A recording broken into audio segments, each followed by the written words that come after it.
Students, आज हम BSc second year का थर्ड पेपर मैकेनिक्स उसमें सी यूनिट थर्ड देखने वाले हैं और चैप्टर है हमारा शून्य रेखा एवं शून्य आघूर्ण समतल। ठीक है, इसमें कुछ डेफिनेशंस हैं। तो पहला है शून्य रेखाएं। एक दिए गए बल निकाय की संगत एक आधार या मूल ओ के संदर्भित वे सभी रेखाएं जो ओ डैश से होकर इस प्रकार जाती हैं कि इन रेखाओं के सापेक्ष दिए गए बल निकाय का आघूर्ण शून्य हो, ओ डैश पर शून्य रेखाएं कहलाती हैं। अर्थात जैसे कि हमारे पास यहाँ एक प्लेन है 3 डायमेंशनल एक्स वाई जेड। ठीक है, यहाँ पर ये जो आर है, जो सिस्टम ऑफ फोर्स होता है उसका जो रिजल्टेंट फोर्स होता है उसको हम आर लेते हैं और यहाँ पर जो जी है उसका कपल फोर्स कहलाता है। ठीक है, तो यहाँ पर 2 पॉइंट्स हैं ए और बी, जिसका रिजल्टेंट फोर्स आर है और जिसका कपल फोर्स जी है। तो यहाँ पर ये जो जी है इसके लंबवत हम एक रेखा सी खींचेंगे तो इनके बीच कौन सा कोण बनेगा 90। ठीक है, तो अब ये जो बी है ओ बी, वो मूवमेंट किसके लिए करेगा, इस ओ सी के लिए करेगा। ठीक है, तो movement of G along O सी, ठीक, इस जी के लिए हम मूवमेंट देख रहे हैं ओ सी पे, तो जी और क्या हो जाएगा कॉस थीटा या फिर कॉस ओ, यहाँ जो भी कोण बनेगा, सपोज हमने उसको ओ ले लिया है। तो अगर यहाँ मैं एंगल को 90 रखती हूँ, क्योंकि ये कितने एंगल से मूवमेंट करेगा 90 डिग्री के एंगल से, तो ये हो जाएगा कॉस जी इंटू कॉस 90। तो कॉस 90 की वैल्यू 0 होती है, तो ओ सी पर जो हमको वैल्यू मिल रही है वो कितनी मिल रही है, 0 मिल रही है। ठीक है, उसी तरह movement of force are along O C, इस ओ सी के सापेक्ष अब हम मूवमेंट आर के बारे में बात करेंगे।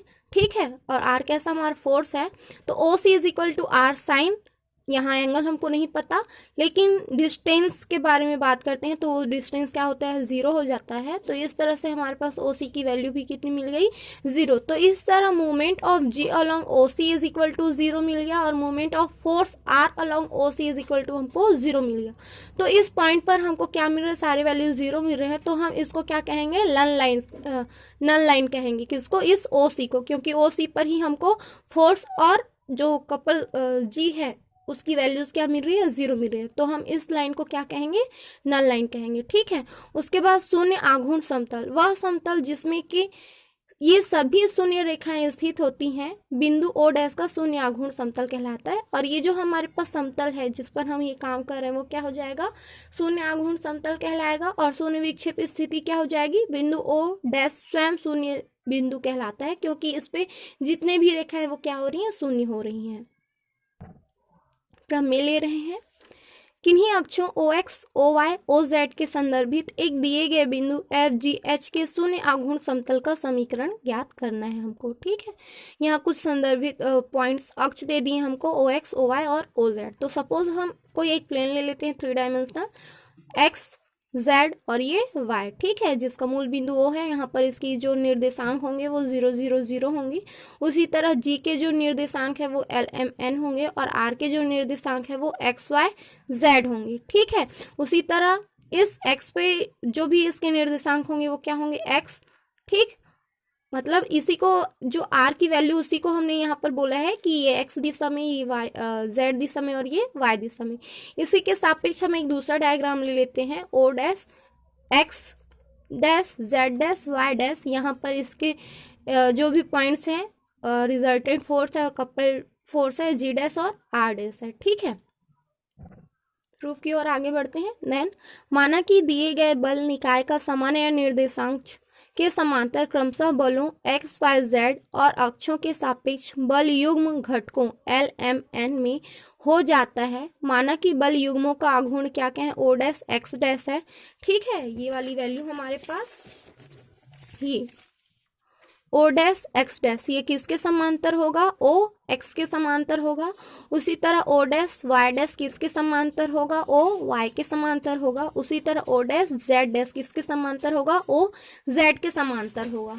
ठीक है, देन बल युग्मों का आघूर्ण O dash X dash O X के समांतर, O dash Y dash O Y के समांतर तथा O dash Z dash O Z के समांतर क्रमशः L dash M dash N dash है। चूंकि इसके निर्देशांक यहाँ पर जो रिजल्टेंट था उसके निर्देशांक एक्स वाई जेड है और यहाँ पर जी के जो निर्देशांक है वो एल एम एन है, तो उसी तरह यहाँ जेड जी डैश के निर्देशांक क्या हो जाएंगे, एल डैश एम डैश और एन डैश हो जाएंगे। अब वैल्यूज फाइंड कर लेते हैं। तब L dash is equal to L minus B Z plus C Y, M dash is equal to M C X plus A Z, N dash is equal to N minus A Y plus B X. ये जो A B C हैं वो किसके निर्देशांक है, suppose इस O dash के निर्देशांक हैं। तब यहाँ से हमको वैल्यूज मिल गई हैं, एल डैश की वैल्यू मिल गई है, एम डैश की वैल्यू मिल गई है और एन डैश की वैल्यू मिल गई। इसको हम डिटर्मिनेंट के फॉर्म में निकाल सकते हैं। एल डैश की वैल्यू निकालने के लिए पहले एल एम एन फिर ए बी सी फिर एक्स वाई जेड करेंगे, तो वहां से हमारे पास एल डैश एम डैश और एन डैश की वैल्यू मिल जाएगी। ठीक है, देन किंतु L dash M dash N dash बिंदु एफ जी एच पर परिणामी बल युग्म के अक्ष के दिक् अनुपात है। अब माना कि एफ जी एच के शून्य आघूर्ण समतल पर एक्स वाई जेड किसी बिंदु के निर्देशांक इस प्रकार है कि एक्स वाई जेड को एफ जी एच से जोड़ने वाली रेखा एक शून्य रेखा है अर्थात नल लाइन है, और इसके दिक् अनुपात क्या क्या है हमारे पास, x minus f, y minus जी, जेड माइनस एच है। तब सिंस शून्य रेखा बल युग्म के अक्ष के लंब रूप को हम जानते हैं क्या होता है, L1 L2 plus M1 M2 plus N1 N2, जहाँ पर L1 की वैल्यू हमारे पास x माइनस एफ है और L2 की वैल्यू हमारे पास L डैश है। ठीक है, तो ये वाले वैल्यूज हमारे पास आ गए x minus F, L dash plus Y minus G, M dash plus N minus H, N dash is equal to 0। Values put कर देते हैं L डैश की।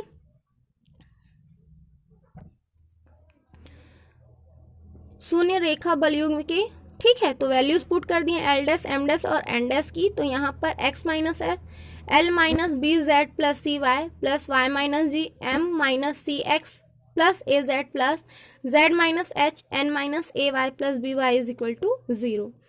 अंदर मल्टीप्लीकेशन कर देंगे, उसके बाद सिंप्लीफाई करके हम लिखेंगे x into L minus ji Z plus H Y plus Y into M minus H x plus F Z plus Z into N minus F I plus ji X is equal to F L plus G M plus H N. Equation number 1, यह x Y Z का बिंदु पथ है। ये जो हमारे पास समीकरण मिला है वो जो कि एफ जी एच के शून्य आघूर्ण समतल में कोई बिंदु है। फलतः समीकरण 1 एफ जी एच के शून्य आघूर्ण समतलों का अभीष्ट समीकरण है। ठीक है, यही हमको क्या करना था, सिद्ध करना था।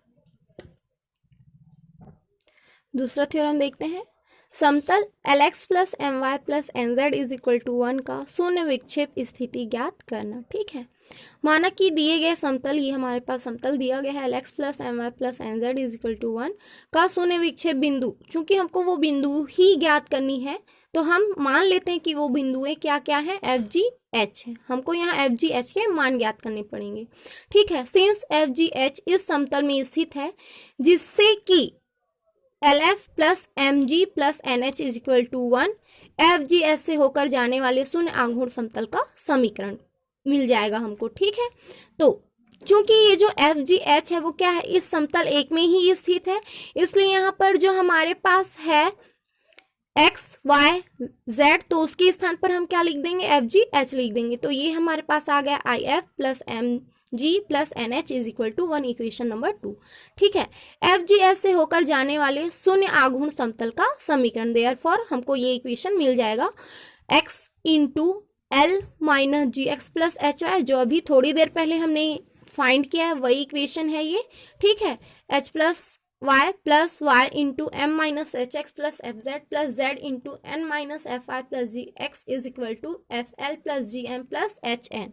इक्वेशन नंबर 3, चूंकि समीकरण 1 और 3 एक ही समतल को निरूपित करते हैं और अतः वे अवश्य ही सर्वांगसम होंगे, जिससे कि इन दोनों इक्वेशंस की तुलना करने पर हमको ये रिजल्टेंट वैल्यू मिलेगी। ठीक है, तो इस तरह जब हम दोनों वैल्यूज की तुलना करते हैं तो हमारे पास वैल्यूज की रूप में मिल जाएंगे एल माइनस जी Z plus H y upon में l is equal to m minus H x plus F z upon में m is equal to N minus f y plus ji x upon में n is equal to F L plus G M plus H n upon में 1। ठीक है, अलग अलग solve कर लेंगे।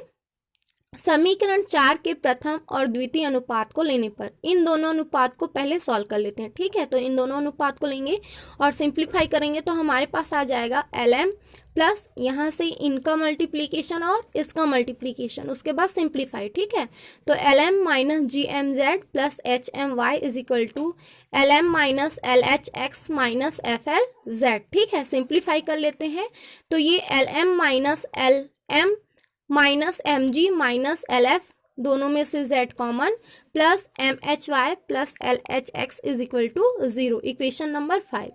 फिर इक्वेशन नंबर 4 में प्रथम एवं तृतीय अनुपात को लेने पर ये वाला और इस अनुपात को लेने पर वापस से इनका त्रिक गुणा करने पर हमको मिल जाएगा LN minus GMZ plus HNY is equal to LN minus LFY plus LGX। Simplify कर लेंगे LN minus LN plus GNZ plus LF plus NY, दोनों में से Y कॉमन निकल गया, minus LGX is equal to 0, equation number 6। वापस से समीकरण 4 से क्या कर रहे हैं, द्वितीय एवं तृतीय अनुपात को ले रहे हैं, अब इन दोनों को ले रहे हैं। तो इस तरह से हमारे पास आ जाएगा MN minus MHX plus NFZ is equal to NM minus MFY plus MGX। Simplify करेंगे तो MN plus MN minus MG plus NX, दोनों में से X common, plus NFZ plus MFY is equal to 0, equation number 7। Since समीकरण 5, 6, 7 को समीकरण 2 की सहायता से लिखने पर, ठीक है, यहाँ को सिंप्लीफाई करने के बाद यहाँ हम समीकरण 2 से कुछ वैल्यूज फाइंड कर सकते हैं और उस वैल्यू को यहाँ पर पुट कर सकते हैं, जैसे कि LM minus LM plus NH minus 1 into Z, यहाँ से हम वैल्यूज फाइंड कर दिए हैं। ठीक है, तो इस तरह हमारे पास क्या आ गया, NH minus 1 plus MHY plus LHX is equal to 0। इसी तरह ये दोनों इक्वेशंस को भी हम सॉल्व कर लेंगे तो LN minus LN plus NGH plus 1 minus MGY minus LGX is equal to 0। ठीक है, MN minus MN plus LF minus 1X plus NFZ plus FY is equal to 0। जो इक्वेशन हमारे पास आया था हम उसको सॉल्व कर लेंगे, कुछ चीज़ों को ट्रांसफर कर देंगे तो हमारे पास आ जाएगा Z minus ML plus LM is equal to LX plus MY plus NZ, सब में H कॉमन है, इक्वेशन नंबर 8। उसी तरह Y minus LN plus NL is equal to LX plus MY plus NZ, G common, equation number 9। X minus NM plus MN is equal to LX plus MY plus NZ, F common, equation number 10। ये जो हमारे पास equation number 8, 9, 10 आया उसको हम इस तरह से लिख सकते हैं, F अपॉन में X minus NM plus MN is equal to G upon में Y minus LN plus NL is equal to H upon में Z minus ML plus LM is equal to 1 upon में LX plus MY plus NZ। ये जो हमारे पास समीकरण मिला है उसे हम समतल का शून्य विक्षेप बिंदु के निर्देशांक से प्राप्त कर देते हैं। यहाँ से जो भी वैल्यूज मिलेंगी वहाँ से हमको कुछ निर्देशांक प्राप्त होंगे, इन्हें हम निम्न प्रकार से भी निर्धारित कर सकते हैं। ये हमारे पास जो वैल्यू आई है, अगर आप इस इक्वेशन को लिखना चाहते हो तो ये भी सही है, अगर उसको और सिंप्लीफाई करके लिखना चाहते हो तो ये वैल्यू F अपॉन में X minus determinant of MN is equal to G upon में Y minus determinant NL is equal to H upon में Z minus determinant LM is equal to 1 upon LX plus MY plus NZ। आज के लिए इतना ही, thank you.